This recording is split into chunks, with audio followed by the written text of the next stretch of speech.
E aí galera, bom, seguinte, chegou mais um teclado aqui pra mim, o CK104. E esse daqui veio da Malásia, tá certo? Ele levou 40 dias pra chegar.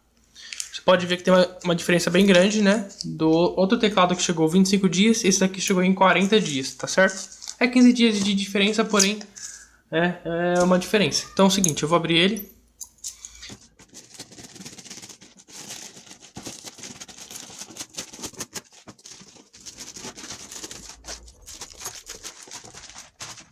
Bom, tá aí o CK104, essa aqui é a versão Blue novamente, cinza.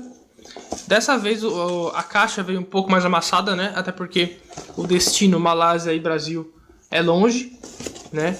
Por isso que quando você for fazer uma compra na Gearbest, escolha sempre o frete da Netherlands, né? Que é o Países Baixos, a Holanda, né?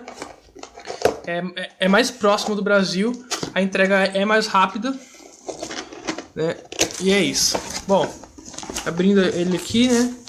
Ele vem aqui com o manual, esse negócio aqui em coreano, chinês, sei lá. Dessa vez eu acho que não veio o switchzinho, né? Pra tirar os switches. Não veio. Tá aqui o Gold Plated, né?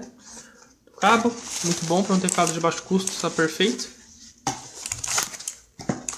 Ele vem bem embaladinho, né? E tá aí o nosso brinquedinho. Essa daqui, Blue Switch, né? Muito bom, ótimo teclado. Usei ele um pouco. Realmente um teclado perfeito para jogos. Vamos tentar tirar uma tecla aqui para poder mostrar. Aí. Blue Switch, nossa, o flash tá bem forte aqui, vamos tentar focar. Enfim, é isso aí, Blue Switch, tá certo?